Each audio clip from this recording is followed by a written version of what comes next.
What's up? A to Z Sports Live on a Tuesday. Glad to have everybody along on Facebook, YouTube, Twitch. Apologize for the delay this morning. I'm back after a long weekend, also dealing with a little bit of a cold, so bear with me here on the voice situation. Hopefully I can make it through. But we have a big show because Mike Vrabel said some things about Todd Downing that fired a lot of people up yesterday in the Monday press conference after the Titans improved to 6-3 by beating the Broncos on Sunday. So, Zach, we are live here to go through and play the comments from Mike Vrabel about play calling versus players. We've also got a comment and a video from Mike Vrabel earlier this season that kind of contradicts what he talked about yesterday. So we're going to ask you guys a big question.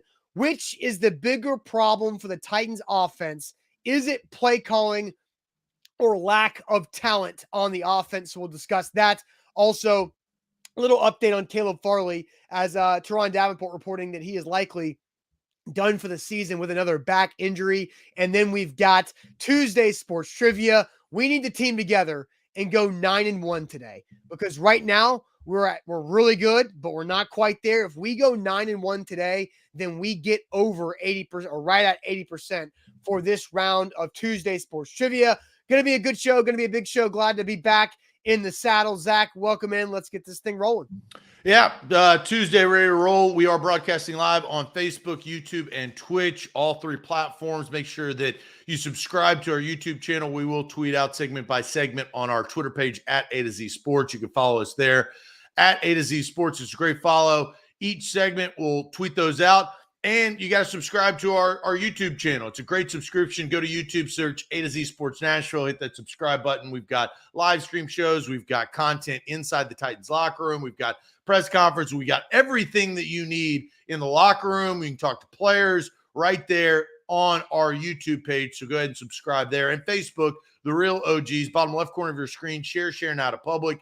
Sharing is caring. Sharing is caring. Caring is sharing on this show, as we say. So share the show around. We need to pop up in your Facebook friends news feed. That's how that works. More people will be piling in over the next 5 to 10 minutes as we get a late start here on this Tuesday. But let's get this party started on this Tuesday and talk a little Titans. Yep, let's do it officially. Welcome into A to Z Sports, powered as always by the BetMGM app. I'm Austin Stanley. He is Zach Bingham. Make sure you follow us all over social media. We are Nashville's on-demand sports talk network, going live every weekday morning on Facebook, YouTube, and Twitch.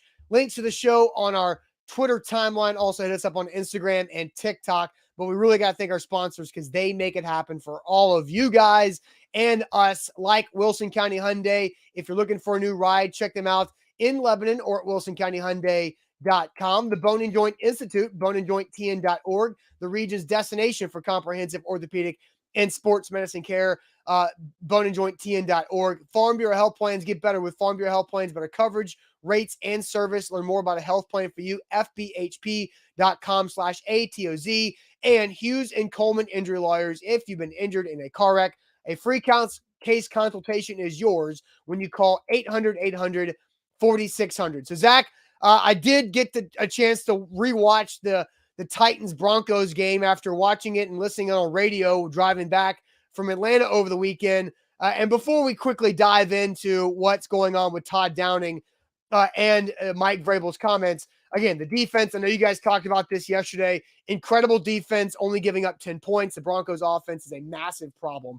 And it was good to see Ryan Tannehill back to help out the offense, score enough points there to get that win. 6-3 is a big deal. And as you know, the rest of the AFC playoff picture continues to get cloudier, especially in the AFC East. The Titans stacking wins is a big deal. But Todd Downing has also been a big deal. As, again, Sunday, I don't understand why Malik Willis was used at all in that situation on 3rd and short to create a fumble that could have had that game be even more out of reach for the Broncos. But Todd Downing is still continuing to cause problems. And let's go ahead and get to Mike Vrabel's comments yesterday on his at his Monday press conference about play calling and Todd Downing overall. Downing done all of the play calling this year, Mike? Again, we've been through that. As far as the play call, Todd talks to the quarterback. So whether he calls every play, I tell him I want a play called. That's he talks to the quarterback. You satisfied with the way play calling's gone this year? Yeah, I think as long as the play calls are given to the signal caller in a timely fashion, and that we have time to get out there, whether it's offensively or defensively, make a call. Yeah, I think players are more important than plays. I think teammates are more important than players. So hopefully, we're getting these guys the call and they understand the details, but there's no magic call. We called a flea flicker yesterday. It was very well executed by the players, and that's why we scored a touchdown. So, we have to make sure that we're getting them the call, which I think we are, and that we're communicating, and the call that we're getting, that everybody understands what's being asked of them. But you don't think innovation Next beyond question. Next question. So Mike Vrabel was done answering anything else about Todd Downing and play calling. Zach, there's a ton to unpack from that a minute 16. What do you think? What stood out to you most with Mike Vrabel's comments there and answering those questions from Paul Kaharski? Well, look, I think that Mike Vrabel, he knows the elephant in the room. He does. And I don't think that he's too smart to deny what's going on. But in those situations, in press conferences, he usually does. He usually deflects. He usually skirts around. He doesn't confront those issues. If you look at all of the statistics and what this Titans offense represents, where they rank their productivity, it's bottom 5, bottom 7 of the league in every single solitary category. And that's wild to think about. Now, you've got the best running back in the league, and that definitely overshadows a lot of things. But when your best running back doesn't have the best running type of game, the wins are shadowing all of this, right? So you have another thing is, oh, well, they shouldn't have beat the Chiefs anyway. You got a backup quarterback and it was close. Then you get into a drag-it-out fight against the Broncos when you're down 10-0. You come back and win 17-10. You win the game. You're 6-3. You got a stranglehold on the AFC South. I think all of those are helping Mike Vrabel not truly confront all of the issues. And that's his job as a head coach, right? Like in a business or a company, you always have problems. You have to address all of them. You can't just say, well, okay, it's all fine and dandy over there because we've gotten the win. And I feel like that's kind of what Mike Vrabel in this instance is doing by kind of deflecting and saying, well, it's not always about Todd Downing, right? Yeah, deflecting is a great word. And I'm going to play the first part of Mike Vrabel's answer here, and then I'll cut it off because I want to react to something that I think is really stood out to me. Downing done all of the play calling this year, Mike? Again, we've been through that. As far as the play call, Todd talks to the quarterback. So whether he calls every play, I tell him I want a play called. But he talks to the quarterback. You satisfied with the way play calling's gone this year? Yeah, I think as long as the play calls are given to the signal caller in a timely fashion, and that we have time to get out there, whether it's offensively or defensively, make a call. I think players are more important than. So he basically, the whole thing, like, yes, it is important that Todd Downing talking to the quarterback gets the play call in a timely fashion. That is important. It's almost like saying the centers, they do a great job because they snap it to the quarterback. If they suck at blocking and they just snap it to the quarterback, then the quarterback could still get sacked or the running back can get tackled behind the line of scrimmage just because the center didn't finish his job. Like, it is important to get the call in on time, but saying that that's all it is and now it's up to the players, I thought that was a really weak comment by Mike Vrabel. It's really. He was just talking about the logistics. Yeah. He wasn't actually talking about the action. Right. Like, logistically, yes, that's important, but that doesn't define whether somebody's a good play caller or not. That just says they can stick on a schedule. And I just thought that was asinine. for him to answer that question that way. I thought it was weak. So I do think this, and in some wild world, and look, Jason says Vrabel values coaching over talent. I will say Mike Vrabel does value coaching, but I also think that Mike Vrabel does believe this, that it's his and his coaching staff's job to coach them up from the start of training camp throughout the course of the week, up until, their meeting or their walkthrough. And then in the morning, you have the game plan.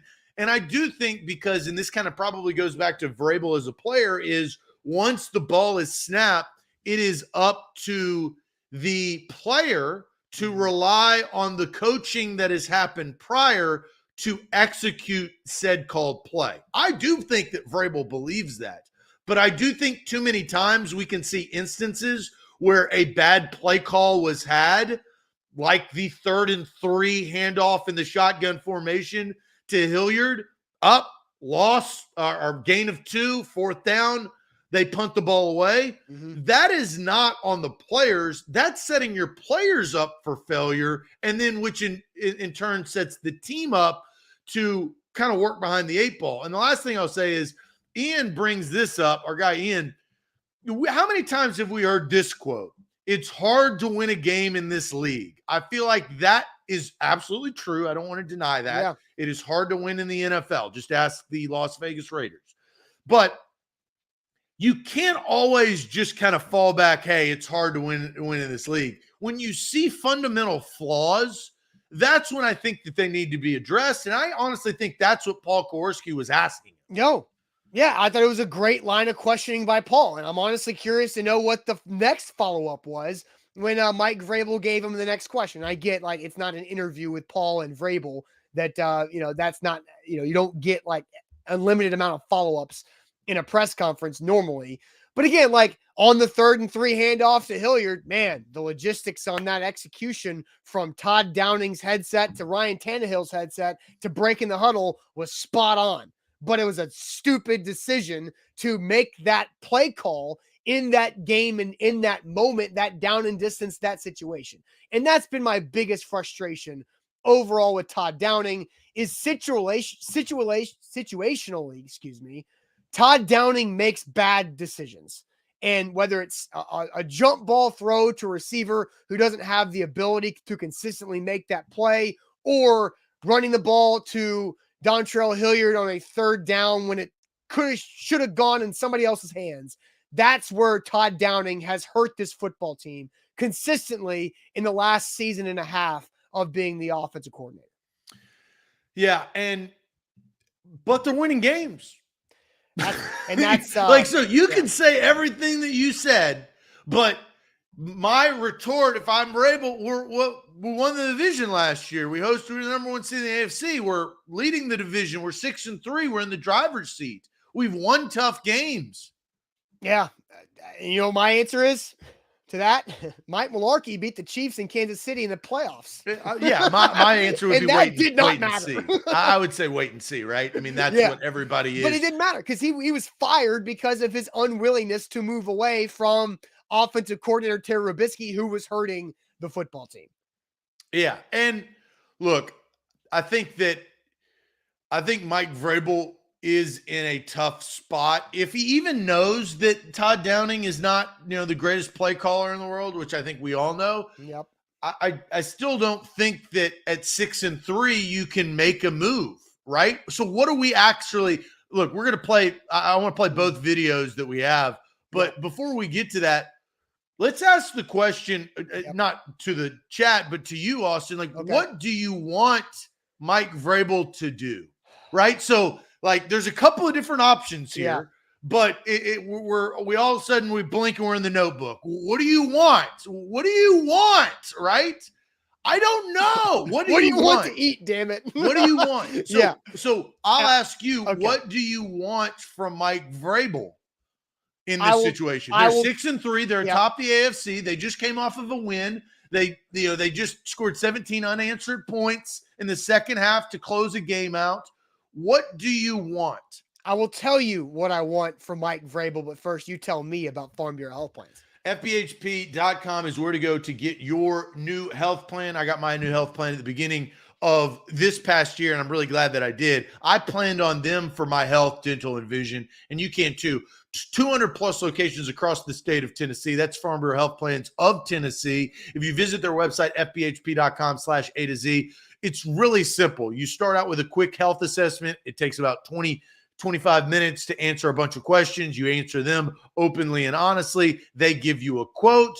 You make a decision. You sign up, and then you can start saving money. Better service, better coverage, better rates. I got all three of those, including saving 20% per month compared to my old plan. That's Farm Bureau Health Plans of Tennessee. Also, don't forget, download the BetMGM app. We are powered by BetMGM proudly, and you can use our code ATOZ Sports and get a risk-free bet on pro football up to $1,000. Super easy to do it. You download the BetMGM app, use that code ATOZ Sports, you make your first deposit, and boom, right there, risk-free bet on pro football up to $1,000. Visit BetMGM.com for terms and conditions. 21 or older. Tennessee only. New customer offer. All promotions are subject to qualification, eligible requirements. Rewards issued at non-withdrawable bets credit for best expiring 7 days. For problem gambling support, call Tennessee Redline 800-889-9789. So Zach, you asked me, what do I want Mike Vrabel to do with Todd Downing? It's hilarious because without you knowing this, yesterday when I was watching the game, listening to press conferences,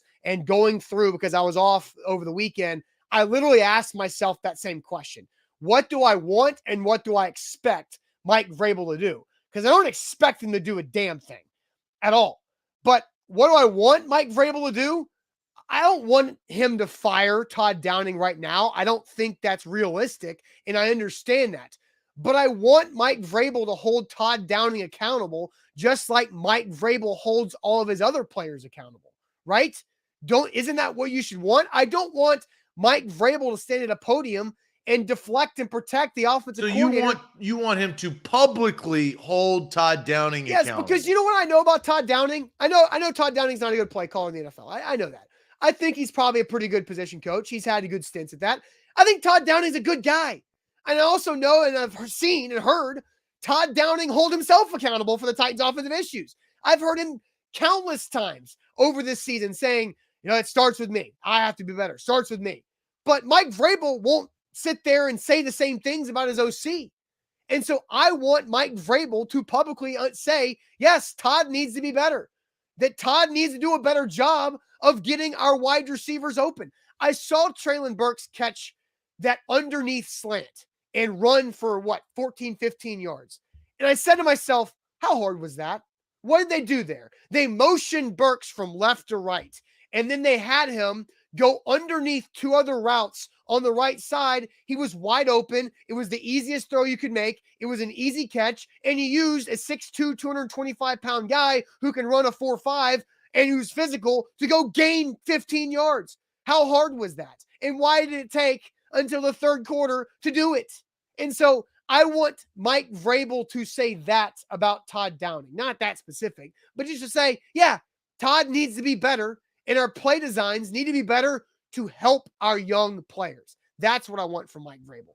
All right, so that's not what he said. No, no. Let's play what he said yesterday, and then let's play what he said a couple of weeks ago that I think does kind of contradict the thinking and thought process behind play calling versus talent. Yes, here's Mike Vrabel yesterday. Downing done all of the play calling this year, Mike? Again, we've been through that. As far as the play call, Todd talks to the quarterback. So whether he calls every play, I tell him I want a play called. But he talks to the quarterback. You satisfied with the way play calling's gone this year? Yeah, I think as long as the play calls are given to the signal caller in a timely fashion, and that we have time to get out there, whether it's offensively or defensively, make a call. I think players are more important than plays. I think teammates are more important than players. So hopefully, we're getting these guys the call, and they understand the details. But there's no magic call. We called a flea flicker yesterday. It was very well executed by the players, and that's why we scored a touchdown. So, we have to make sure that we're getting them the call, which I think we are, and that we're communicating, and the call that we're getting, that everybody understands what's being asked of them. But you don't think innovation Next beyond question. So no answer there on the innovation. So that was yesterday, where basically Vrabel in a condensed fashion is saying players and teammates are more important than the plays and the play calls. Here is Mike Vrabel from earlier this season in a press conference when he was asked about to clarify his comment about not relying on talent from the NFL Combine. talked about being great around Ryan, and you clarified kind of what you meant about that at the Combine. But with AJ gone and the personnel shifts that you have, do you feel like the personnel around Ryan is better?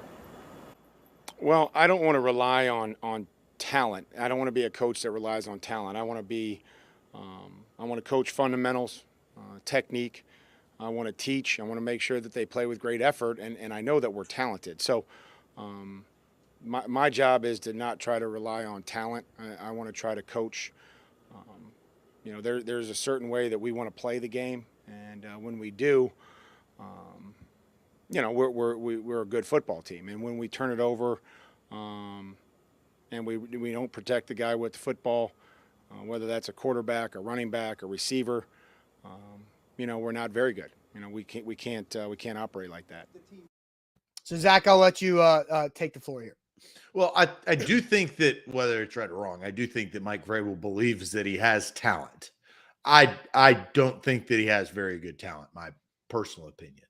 I think I go back to a little bit of what I said earlier is, he's a coach. He's trying to coach up until the point that he cannot coach anymore. Yeah, the ball is snapped, right? Right. And so I understand that. And honestly, it's like it's control what you can control. People are they're going to make the mistake if they're going to make it, even though sometimes you've told them not to make the mistake or don't make the mistake, but they make it anyway. That is not necessarily Mike Vrabel's fault.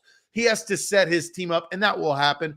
I do think overall, Austin, change does not happen when everything is good.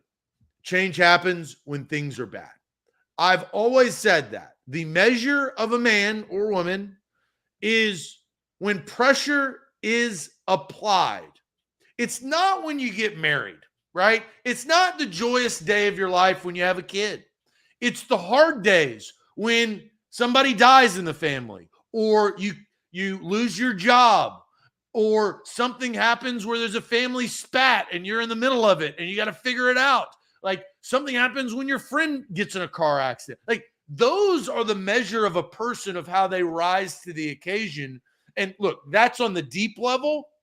I think that on this, we're not going to find out truly who the Tennessee Titans are until they get in that situation against superior competition. And they were in that a little bit against the Kansas City Chiefs. The only problem is they didn't have any wide receiver and they had their backup quarterback. So that wasn't a true test of the measure of the team, right? Yeah, right. Because that's ideally not where you're going to go into war in the playoffs or down the stretch when you face, the Eagles or the Cowboys or the Chargers or somewhere down the line, right?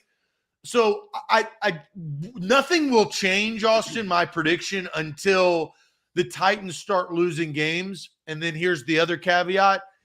They have a benefit that they have such a lead in the AFC South. The Jags are disastrous. The Texans are really bad. And the Colts just hired a coach that won a game last week, but doesn't have any coaching experience. So we're going to find out how long that actually extends this season. Sure. And I'll add to it. They also have the benefit of a defense that only allows 17, 10, 10, and 20 in a loss and 10 again in a win, right? Like that's the defense is playing outside of its mind, where 6-3 is covering up an issue that might bite in mid-January. So to what I asked you earlier is what do you want, right? Right. I think what you want is not going to happen at this time and place, right? I'm not saying that it won't. You want Mike Vrabel to publicly hold Todd Downing accountable. That'd be But great. what did Mike Vrabel do after a win? He pointed to the good plays, the flea flicker, the which touchdown. was executed well. Derrick Henry's toss back to Tannehill was on a rope. It was quick, right? And it was on target. It allowed the receiver or Tannehill to find if it was Woods or NWI. Yes, that is true.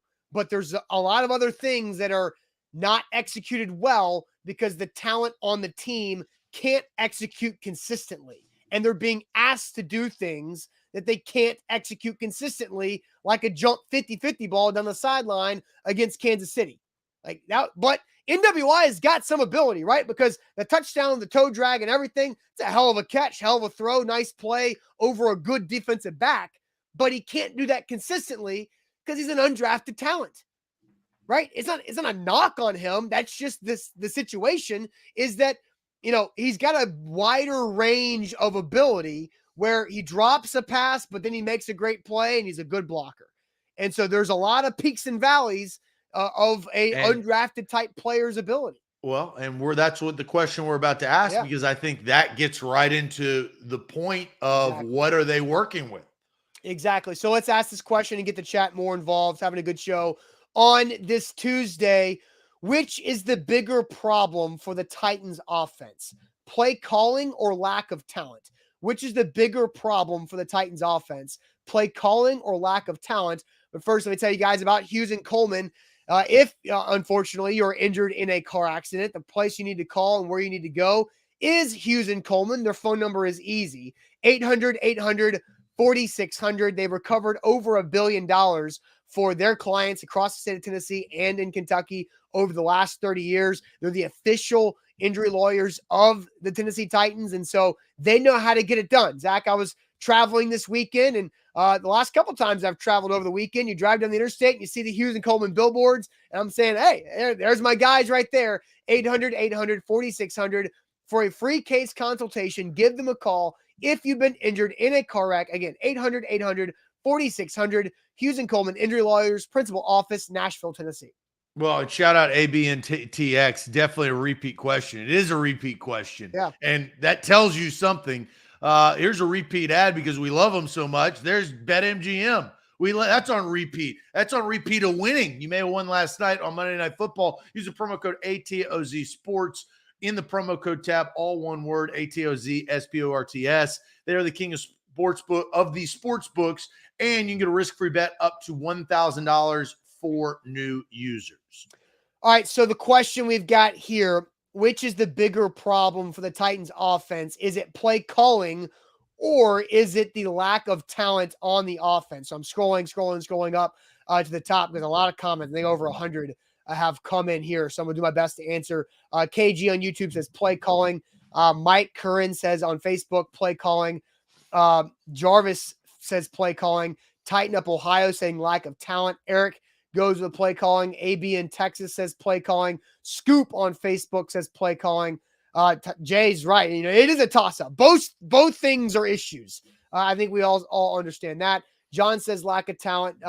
Daniel says lack of talent mostly. Xavier goes with play calling.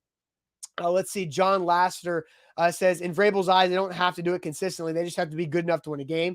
Jeremy says lack of talent. Teddy Wap says play calling. Jake says Downing 1,000%. Put him in the box right there. And then Donald says play calling. The talent isn't elite, but it's better than 31st in the league. So I'll stop on that comment, Zach, and I'll toss it over to you. Which is the bigger issue right now, play calling or lack of talent on offense? Well, I've maintained this for a long time, and I think it is the talent on the field. If you look at their offensive roster, and look, we know what Ryan Tannehill is. He is not an elite quarterback, but he's not a bad quarterback. He's an above-average quarterback. He's proven that. He wins games. He's tough. He can make the throws. Like, he has that. But he's not an elite quarterback, so that should be valued. Derrick Henry is an elite talent. But after that, Austin, let's just call a spade, because everything else is a drop-off. You talk about NWI, you can't call a deep jump ball to him because the percentages or the odds of his talent rising to the occasion are less that he's going to come down and make the grab. Now, did he redeem himself? Yeah, he did. But, a flea flicker, that was a good play call. That wasn't necessarily the talent coming out. And also, Broncos he cut back DBs against the grain. I want to he cut back against the grain to score. So there's value there. But one-on-one, you should be able to do that if you're a wide receiver. Robert Woods has been a shell of what I think we expected Robert Woods to be. Yeah. He dropped a crucial third down ball, and he has been so inconsistent. That's the talent is inconsistent, and they don't have very good talent. Austin Hooper, locked, unlocked, locked, unlocked, He's locked, unlocked. He's not consistently unlocked, right? And even if he is unlocked, he's not very good. I disagree. We can save that conversation for later in the week because I think Austin Hooper, if you take out the Texans game where they threw 55 yards, then Austin Hooper, ever since that Colts game when I said he was unlocked, has been making some big time. Austin Hooper has under 200 yards receiving and 0 touchdowns. Now, let's stop. Austin Hooper was also released from the Browns. He has less than 200 yards receiving and 0 touchdowns. That is locked. That is not unlocked. He's been terrible. The talent has been terrible. Austin, you can go through this team. Robert Woods is leading the Titans with 1 touchdown. NWI has 2 touchdowns. Right. Hilliard has 3. But Robert Woods is leading the team with 266 yards receiving. Okay? 266 yards receiving. If you go through every terrible team, and I picked out 4 random bad teams. Okay? 4 random bad teams. We've got the Jags, the Texans, the Bears, and the Panthers. If you look at the top wide receiver for those respected teams, they're double. Sometimes they're triple the top wide receiver from that respected team. Robert Woods has only 266 yards receiving and 1 touchdown. Christian Kirk has 679. If you look at Brandon Cooks, he's got 391. They're the worst team in the league. You've got Rooney says Zach is hooked on stats. That's not what this team is about. And no, I'm hooked on talent because I've taken the worst. Like that is the worst. Those are the worst teams. What about phonics? You hooked on phonics? I'm hooked on lack of talent. That's what I'm hooked on. Look, both are problems. We both admitted that. But even the play call, look at the Kansas City game. That was talent that dropped those passes. Yes. That was Connolly and that was NWI that Austin single-handedly changed the outcome of the game. Sure. I don't disagree, but I think, I went over the Sunday night debacle of those play calling decisions. Yes, the throws, plural, were there to both Conley and NWI. The receiver was open. The receiver adjusted to make a play to catch the football and then did not complete the catch for a big play. But that's not that those guys are what they are. And I would try to scroll up and find the comment who said this, and I can't do it because there's too many comments, so I apologize. Call yourself out for this. But the person commented earlier and said that play calling is supposed to call plays for the level of talent.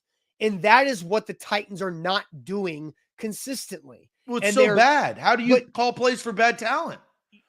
You don't put them in situations that you know they can't execute. Like, again, in Kansas City, 2nd and 9 on the 38-yard line. What do you need? A field goal. How many yards do you need for a field goal? Maybe 3 or 4. 2nd and 9, run the ball twice. Don't lose yards. Maybe try to trot out bullet for a long field goal and see what happens. But what was called? 2nd and 9, sideline, go ball to NWI. It was dropped. And then on 3rd and 9, which was probably even a worse decision of a play call, was the backwards pass loss of 4 yards to Dontrell Hilliard. And now you're punting. And now you lost in overtime because you missed out on those potential 3 points to help you get that 11.2 score lead. So it's bad decision making. And here's my problem. a lot of Todd Downing's decision-making is avoidable. Like lack of execution because a guy can't make a play when the ball's in the air. Sometimes he makes it, sometimes he doesn't. He doesn't. More often he doesn't, but he did at the end of the second quarter against the Broncos and made a great touchdown catch for NWI to score that. But if you just don't, but those are the odds. That was that. So that was play like better odds. you won a parlay. Todd Downing, wow. No, yeah. Here's the problem. What happened? What does every smart gambling person tell you? Don't try to hit plus 500 parlays. Like it's just not going to happen. But if you try to hit, eat straight bets, or maybe you parlay it for plus 150. But those don't work. We've talked about the drops. Great success Robert with Woods, who is a high face card, drops a key third down. That was right in his breadbasket. That's talent. That's Robert Woods not being the type of wide receiver that they need for this offense. And here's what I'll tell you, because this has a trickle-down effect. Yeah. Austin, because you don't have the talent on the outside, Hooper, Chig, and Burks are rookies, right? So the expectations are higher because they need more out of them. Sure. But the realization is that they are what they are, right? Yeah. Robert Woods is an experienced veteran coming off of ACL. He's always been a number 2 wide receiver. Now he's asked to be a number 1 wide receiver. NWI is a guy off the streets that should be a 3rd or 4th option at best, right? It's just the facts. Austin Hooper is locked up in no touchdown land. They're not good. So what this is going to do is this reverts back to, I think, the fans and some of the viewers of these games is, well, just run Derrick Henry every time. They're going to get into a situation that they did last year. They ran Derrick Henry so much into a foot injury possibly, right? And if you don't have Derrick Henry for the playoffs, you're going to be one of the worst playoff teams that are going to be playing playoff football. Sure. But, and what we saw in the second half against the Broncos, who, by the way, Broncos defense is very good. We know that they are good, and they limit. If the Broncos would just average 18 points a game on offense, they'd be like 8-1 or something ridiculous because their defense is that talented. And the Titans offense put some stuff together in that second half and really that last drive before halftime to see, hey, this passing game's got something going here, even when Derrick Henry was not. So that gives me a little bit of optimism moving forward. We'll have to find out. Short week going up to Green Bay in the freezing cold in a couple days. We'll see how that does. But I do like what the Titans showed, the ability to build upon in that latter half of the Broncos game. But again, it's bad situational decisions that are avoidable. Malik Willis has been sitting on the sideline in the first real cold day of Nashville this year, and it's like 30-something degrees out there. He's sitting there in his jacket right there on the sideline, and you put him in on a 3rd and short in a crucial moment, cold, with a rookie who's not used to going and doing that type of stuff, and he makes a bad decision and fumbles the football. Well, he had just played 2 games straight, so I don't want to say he's not used to doing it. But he's sitting. But that's why, look, I'm not justifying it, but that was the thought process. He had just played 2 games, and he's been standing there in the cold for an hour. Like, it's not smart. It's a bad decision. That's the plus $500 parlay. If it works, awesome. But great, you win a bunch of money. That's a one-off. It's the flea flicker. The bad decision there because it's getting tricky, and the good decision of the flea flicker that worked out because it's tricky. Those cancel each other out. I'm talking about the meat and potatoes. I'm talking about the lunch pail each and every day, relying on NWI, Robert Woods, Treylon Burks, Austin Hooper, Chig. I'm talking about that. And, Lee, and I'm not going to harp on this, but Lee brings up AJ drop passes for the Titans as well. Is he not talented? The difference is A.J. Brown would come back. Look, he had 7 yards last night. He's eventually going to come back with a 141-yard game and 2 touchdowns. I would probably take A.J.'s over next week, right? Right, and there's not anybody on the roster, Austin, that we've seen that is even close to that. I do think we need to give NWI some credit because NWI post-game against the Chiefs, he said some ridiculous things about how the wide receivers have made plays so far this year and they had a bad off night. He got hammered for it on social media. I know that. I thought it was a questionable comment, but what did he do? He had a career game and made some big plays. Not just the flea flicker, but the other 4 catches that he had on Sunday were big-time NFL wide receiver plays off of a game where he had 0. Right. Right. So That's how I separate the flea flicker. I do believe the other 4 plays, big plays. If NWI can do that on somewhat of a consistent basis, and look, and I don't have the full statistics, and I know we don't do math on air, but if you take away the flea flicker, because that's a 1 play, it's a good executed play, it's a good called play at the time, but if you take away that, I feel like you're closer to what NWI should be. So take away 63, 119 minus 63. 58. 56. So that's why we don't do math on air. So you're at 56, 4 receptions for 56 yards and a touchdown. And off 3 7 other targets. And 3 other first downs, right? That sounds correct. You know, what does not sound correct is the 119 yards from NWI. So let's take that for what it's worth. But if NWI can give you 56 yards off of 4 to 5 catches, now you are asking your talent to do something that maybe that they can achieve. And then you pray to the gods above that Traylon Burks and Robert Woods, your true wide receivers, can give you what you're paying them. And so Rooney says you can't take away the play that he made. And Jason also says you can't take the flea flicker away. And look, I subscribe to that, because that's like saying, well, the Bills held Derrick Henry a couple of years ago to like 3.2 yards per carry if you take away the 76-yard touchdown run. I'm not taking it away. We're talking about sustainability, right? That's the main thing. It's a future number, not a present number. NWI gets every credit in the world. Look, he was my laying down the wall yesterday. There you go. Because he laid down the wall, and I valued the juke move, that little slash to get into the end zone in a one-on-one situation after executing the play. So, look, I valued what NWI did on Sunday. I don't think that it's sustainable. So I'm trying to come up with a realistic figure that he can sustain. And I think minus the flea flicker, because you call that one time a year and you hope you hit it, and the Titans hit it and they needed it to win the game, right? So if you remove the flea flicker from the options of play calls for Todd Downing, NWI, 4 catches, 50-something yards. Then you got Austin Hooper bringing in 5 for 40 and a couple big 3rd down conversions. And now you build on what Burks can do. Robert Woods got to be better, man. Like, so I like the ideas. It just, I always come back to what mistake, what bad decision will Todd Downing make in this next game to put the Titans defense in a bad situation?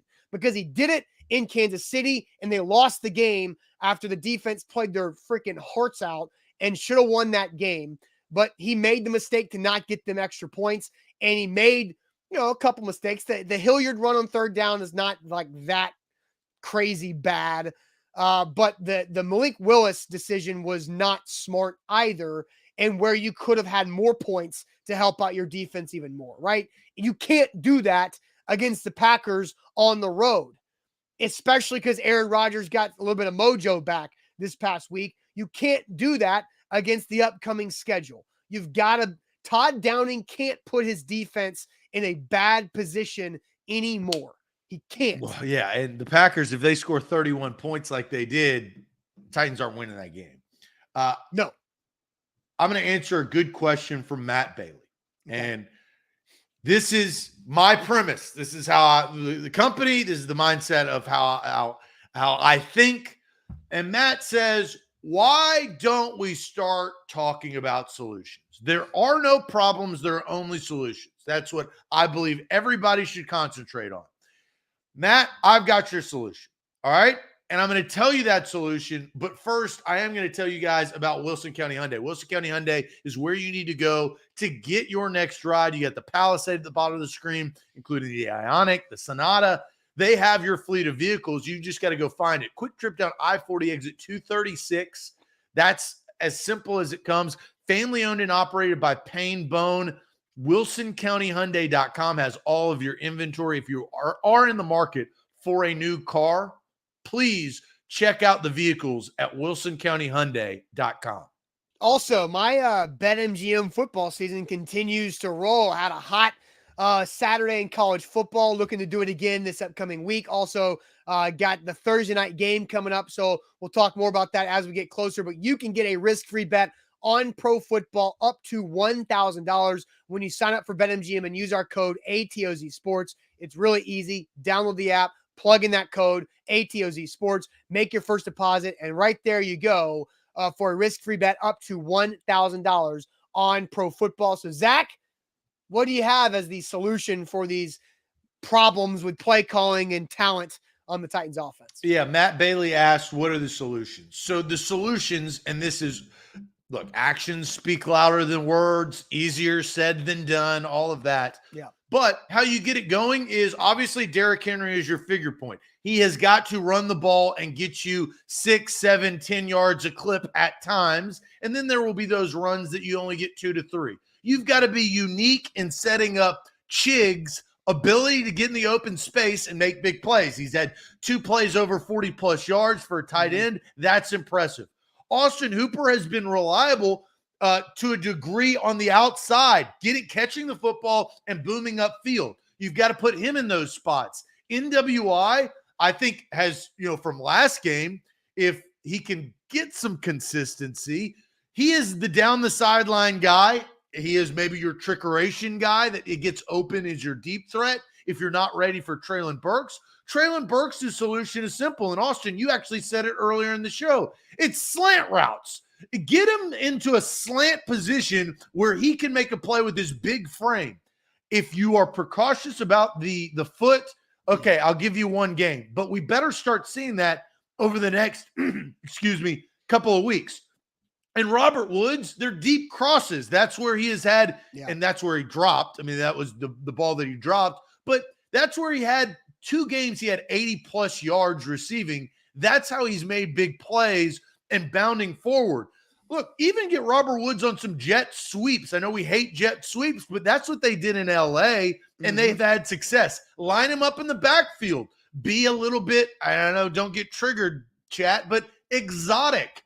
Do those type of things with the wide receivers that you have.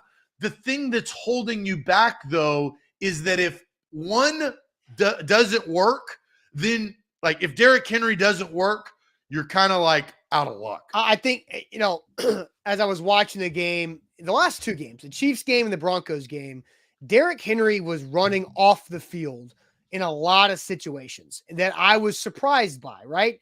The Titans have to be in downs and distances that keeps 22 in the huddle, not on the sideline. And I kind of, look, college football and NFL super different. But a reason why the Tennessee Vols offense works so well is because they can run the entire offense from the same 11 dudes. And so they don't sub, which limits the defense's ability to match. And so they can do all these different things with the same personnel. The Titans don't have that. The Titans have very distinct personnel on running Derrick Henry personnel and spread it out and throw it personnel. There's no melding. We've talked about this ever since Jonnu Smith left. It was the tight ends are the tipping hand. It's Jeff Swaim's in there to block, Chig's in there to run routes, and Hooper is in there to run routes more than he is the block. And now you've got the 4th tight end, who's kind of the fullback. He's in there to block. So they're just kind of telling the defense what they're probably going to do with their personnel. And if they can, here's what I think the solution is. Jeff Swaim doesn't need to play unless you're in short yards, 3 tight end situations. But that tips your hand. He's a blocker. He's a protection agent. But if you're in like 3rd and 1, 2nd and 1, goal line and on the 2, that's fine. Because we've seen Jeff Swaim score touchdowns off of play action, toss it out in the flats. He's fine there. But that they need to get more balanced with their personnel and try, it's going to be hard, but try to trust Austin Hooper and Chig more when it comes to blocking. And maybe the way you do that is to split them out wide and see what the defense does to react and not put Hooper and Chig end of line as often and see if you can spread the defense. But it's hard. It's a outrun. catch-22 because if you spread them out, you're not running Derrick Henry. If No, you're you not, can't. then No, you can't. Yes, no, it don't work. It don't work. It has in the we past. know what works with Derrick Henry. Those are the multi tight end sets where that tight end can chip and get to a linebacker to free Derrick Henry on a one-on-one matchup to only break one tackle and go to the house. Like, they've set up the calculations of what works for Derrick Henry. Spreading it out is not a part of that recipe. So that's that's why Todd Downing, it's not just easy. I'm not sitting here, sticking up for Downing, but it is more complicated because you have Derrick Henry. It is like, but I agree with John though. Henry has shown ability to run out of passing situations. Derrick Henry's had big gains out of the shotgun. He's had big gains in 11 personnel with 3 wide, 1 tight end as a single back. Like they've done these things over the last several years. They haven't. And the big difference was Jonnu Smith. What Jonnu Smith gave the Titans offense, and Arthur Smith was a versatile chess piece to use however you wanted. And the defense was either going to have a bigger body for Jonnu or a smaller body for Jonnu. And Jonnu could take advantage of whoever that was. And whether it was blocking, he was good enough as a blocker or as a pass catcher or receiving threat down the field. And they haven't been able to replace that all-around tight end. I thought Austin Hooper would be that. Clearly, they don't trust him to block like they trusted Jonnu Smith. Yeah, and I think the last issue before we move on, and we'll probably push Caleb Farley tomorrow. Yeah, for sure. If you do all of the solutions that we talked about in the last 5 minutes, it's not a guarantee that the actual talent will catch the football. That's been the issue. So I gave you situations where deep cross, deep pass, slant route, whatever it is. Austin Hooper early on in the season, they were doing exactly what we thought but he wasn't making plays. And so like that, I think that is the ultimate outlier to what the problem is that you can set these guys up for success, but it doesn't mean that they won't, but it really doesn't mean that they will because of their lack of talent and ability. The roster just doesn't give you that. It doesn't give you the safety net of throwing the ball up to, Devontae Smith. He can catch it probably. But again, like if we remove, because you mentioned the word outlier, so I'll do it here. If you remove the Texans game as an outlier because the Titans knew all they had to do was run the ball 45 times and they were going to beat the Texans with Malik Willis and get the hell out. The other 3 games, Colts win, then the loss at Kansas City with Malik Willis, and then Sunday's win over the Broncos. Austin Hooper's averaging 43, 44 yards receiving in those 3 games. That is a start to something more, especially with Tannehill coming back. Converting big third downs important. If you even include in the Chiefs game, the should have been pass interference that Austin Hooper drew but didn't get the call would have been also a big play that Austin Hooper would have made. So I think they're building on some things. It's just situationally, I don't trust Todd Downing when it comes to a key turning point in a game where it's 3rd and whatever, the Titans convert it and it puts the other team in a bad spot. Or if the other team gets a stop, the Titans defense has to step up. The turning points have been bad on Todd Downing. And nothing will change until, and this is harsh to say, until a losing streak happens. Right. I agree. I think 6-3 and winning 6 of the last 7 has covered up a lot of which it should and it always will. Yeah. Yeah. Yeah, absolutely. No doubt. All right, Zach, we need to win. We need to go 9-1 today. If we go 9-1 today, we get to 80%. So big deal here on Tuesday Sports Trivia. We need everybody to help us out because we've got one rule. It's no Googling, but we need to go 9 out of 10 in our Tuesday Sports Trivia. But first, let me tell you guys about the Bone and Joint Institute, boneandjointtn.org, the region's destination for comprehensive orthopedic and sports medicine care. Whenever you get hurt in life, that's who you need to trust, because they've got the specialists, a dozen plus specialists there in Franklin that can serve you and help you with any type of injury possible and get you back onto health. They're fantastic to work with. Zach and I have been working with them for the last few years with whatever injury we've had. We've been and known where to turn to. boneandjointtn.org. And also pay attention to this later on today, giving away some more Tennessee tickets for the de facto home game coming up in a couple weeks. So stay tuned to our social media for that as well. boneandjointtn.org. It is esports. We are brought to you by BetMGM. Download the app today. Use the promo code ATOZ Sports. They're the king of the sports book. You can download that app and get a risk-free bet up to $1,000 for new users. You can't beat that. They're hooking you up. It's time for sports trivia.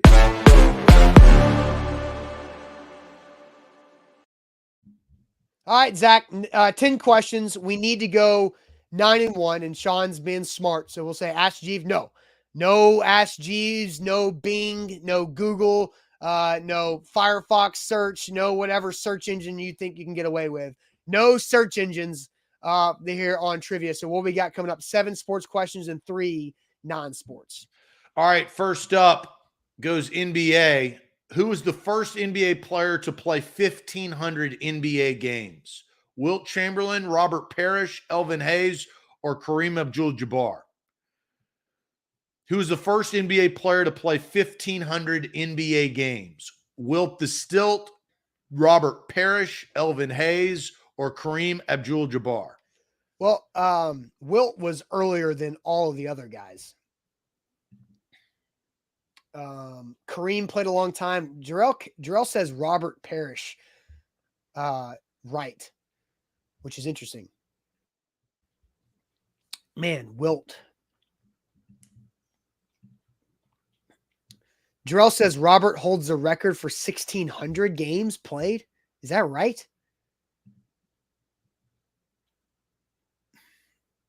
But first, Zach, do you have any thoughts on this? Like, all these guys you mentioned had long careers. It's about who was first to do it. And then, like people are saying in the chat, you know, the seasons weren't as many games back when Wilt was playing, right? Yeah. We're getting a lot of people saying Robert Chief Parrish. If that, then I think we need to go with the chat. All right. So we'll go with Robert Parrish, final A to Z. Ah, man. Kareem. Yeah, we overthought that, I guess. So Played 1,560 games in his career. So, like, I guess we didn't really know the number of 1,500 games. yeah. All right. Well, All right, quick 0-1 redemption. Go ahead. 0-1 hole. Now we got to get 9 right. Quick redemption. What player set an NBA single season record for most regular season games played? Wilt, Tom Henderson, Walt Bellamy, or AC Green? What player set an NBA single season record for the most regular season games played? Isn't 82 the only answer? Like, right? I don't know the history of scheduling. Has it always been 82? And we're getting a lot of AC Greens. So I think we just need to go with AC Green. Regular season. So the only other overlap would be a trade. Yeah. Dustin said that they got traded maybe. So, I mean, we have to go with AC Green is getting like 97% of the answers here. Hopefully the chat doesn't go 0-2. All right. AC Green, final A to Z.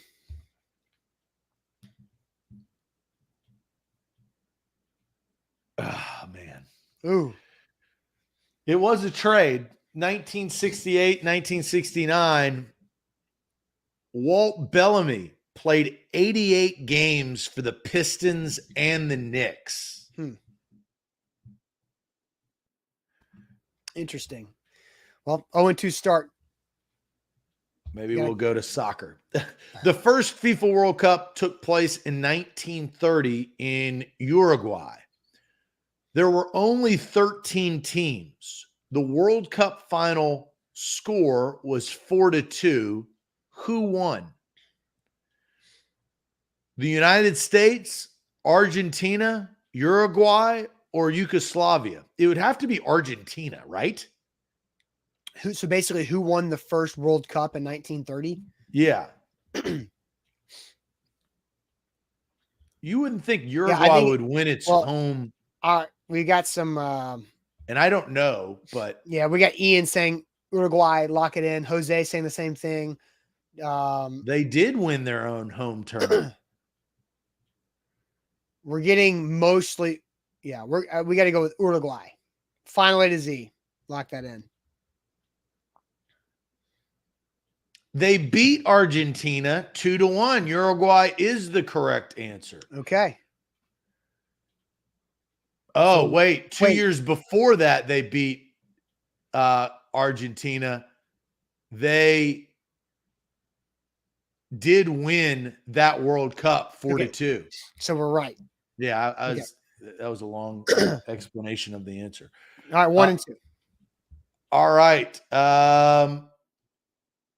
The Dallas Cowboys got involved in the Thanksgiving football tradition November 26, 1966. Which team did the Cowboys beat 26-14 in their first Thanksgiving Day game? The Giants, Browns, Packers, or Vikings? Giants, Browns, Packers, or Vikings?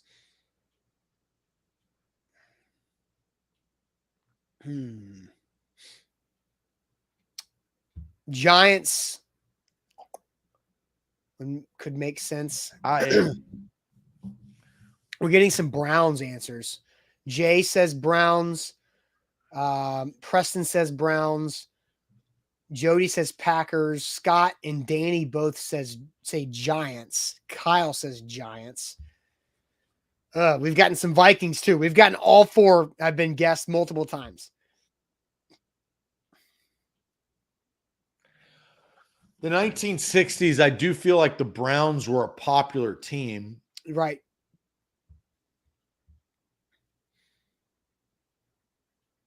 And so were the Packers, right?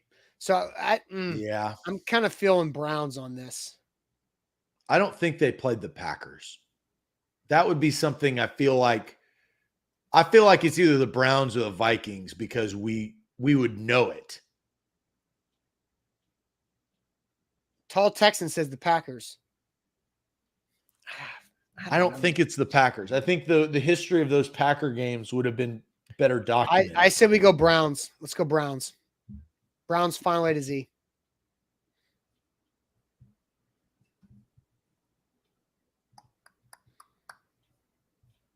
Damn, I gotta find it. Where did it go?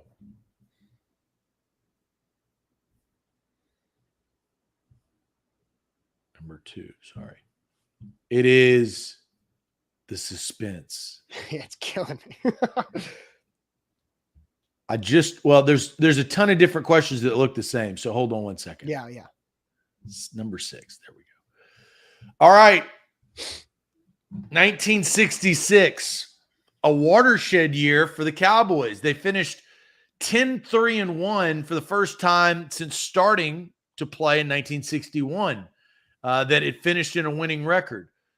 They hosted the NFL championship game, losing to the Green Bay Packers, but that Thanksgiving played the Cleveland Browns and defeated the Browns 26-14. All right, we needed that. So we're 2 and 2.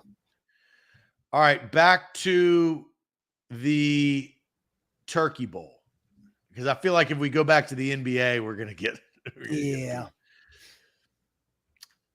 The American Football League got into the act of Thanksgiving football during its inaugural season in 1960.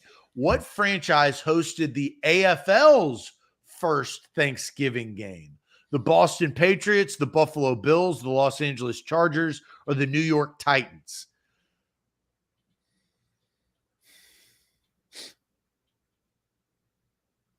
Inaugural AFL first Thanksgiving Day game. I do know that the New York Titans are in the AFL. Yeah, they're the Jets.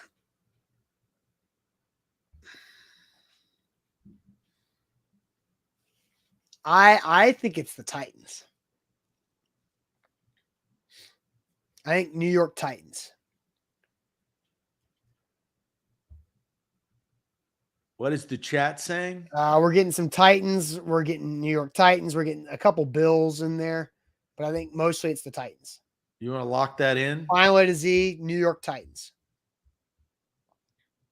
The AFL was known for its high-scoring, freewheeling football, and the first Thanksgiving Day game stage did not disappoint as the New York Titans were the home team in a 41-35 thriller against the Kansas City Chiefs. The Titans are correct. All right. 3-2. Climb out of the hole. Let's go back to the NBA. We've got to do this. What was Wilt Chamberlain's average minutes per game in his NBA career?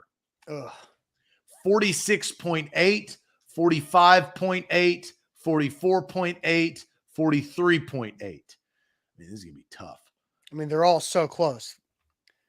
43, 44, 45, and 46. Yeah. I guess they still played 48 minutes back then. Yeah.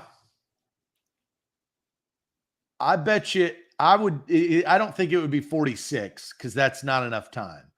I think it's either 45 or 44.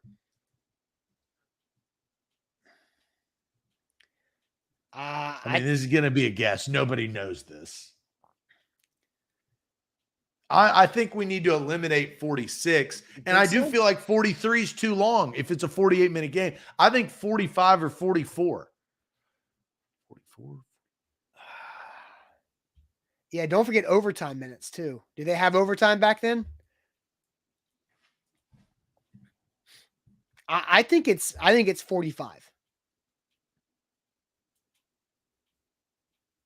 Because they played 48 minutes, right? Yeah. So I say 45. You want to lock that in? I can if you guys are cool with it. As long as I'm good between 45 or 44. I think we're guessing. So I would say 45.8 final A to Z.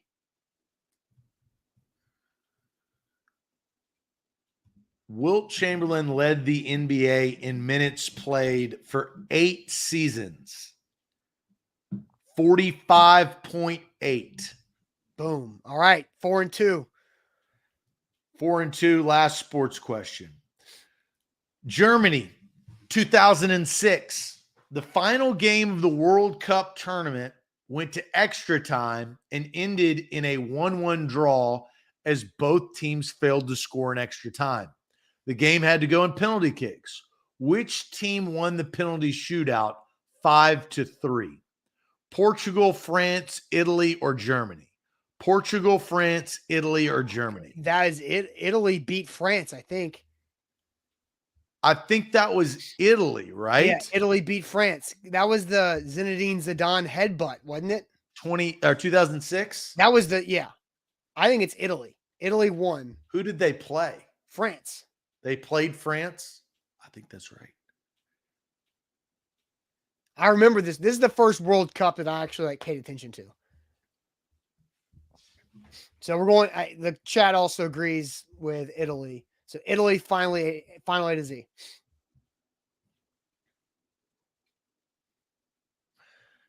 The second place team was France. Germany beat Portugal 3-1 in the third place game, and Italy won the World Cup. All right. 5-2 for our 7 sports questions. All right. TV catchphrases. Up your nose with a rubber hose. Up your nose with a rubber hose. I feel like I've heard you say this. No, that's not one of mine. Somebody in the chat has got to know this. I have no idea. No idea. Paulie D says, Happy Days, the Fonz. And Scott says, welcome back, Cotter. Lock it in. MB says Cotter. Louis says Cotter. So what is it? Is it Cotter? Who's Cotter? That's welcome back, Cotter is the overwhelming guess. So that's what we're gonna lock in there. Final A to Z. The unofficial, official leader and resident heartthrob of Sweat Hogs, Vinny, is famous for singing his own name to the tune of Barbara Ann and dancing around in celebration of the coolest, greatest guy he knows himself. So Vinny Barbarino. I have to look up who Vinny Barbarino is. Yeah. Apparently it's Cotter. Because what do we have Vinny to Barbarino is John Travolta in Welcome Back, Cotter. Okay, so we knew that. So we got that correct. I've never seen that, so I didn't know. I've never heard of it. I'd heard of it. I'd never seen it. So that is correct. Okay, so we're 6 and 2. Next quote, TV catchphrases. Yeah, credit to Louis there, by the way. Here's Johnny. I've heard that, but I don't know who says it. Here's Johnny. That is Jack Nicholson in The Shining. Here's Johnny. Isn't that it? Here's Johnny.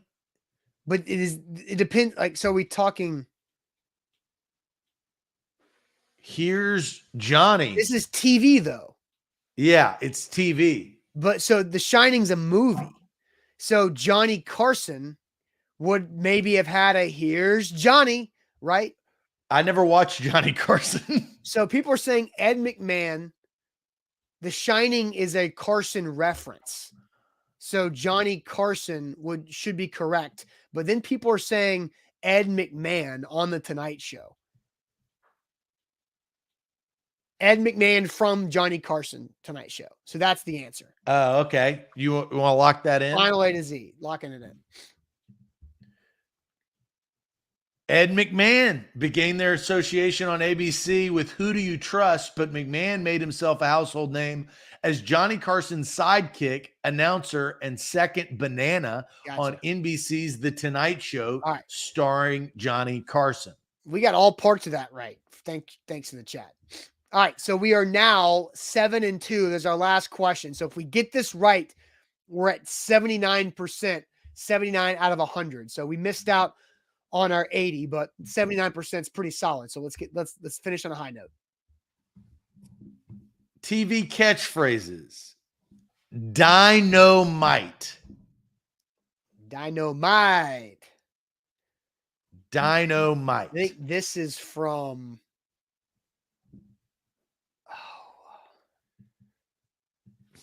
This is from Greece. JJ Good Times. JJ from Good Times, not Greece.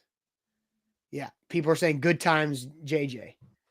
Okay. So, I mean, the chat's all over. Let's go with the chat. All right, there we go. JJ from Good Times, final A to Z.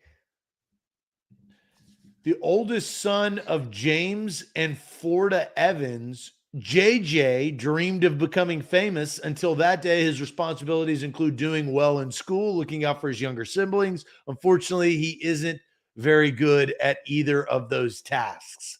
JJ Evans. All right. Look at the chat coming through, because I don't think Zach or I would have had it. Yeah, we wouldn't have gotten that. I would have guessed The Shining for the second one. And I didn't have yeah. So here's Johnny. That's why it's a team effort, guys. So we are 79% out of 100. So Chris says that y'all youngins were sheltered. Nah, we just had different, better options at that point. But that was a throwback there for those. Well, Sam wouldn't have known any of them. Yeah, Sam doesn't even know how to write a check. So, all right, guys, great show on this Tuesday. We'll be back tomorrow on a Wednesday. Remember, it's a short week for the Titans. So Sam is at practice today. So make sure that you check out our YouTube channel and all of our other social media for all of Sam's practice coverage on a Tuesday. Then the Titans travel to Green Bay tomorrow, and we will see you guys tomorrow morning on A to Z Sports. Catch you later, and appreciate it as always. Talk to you soon.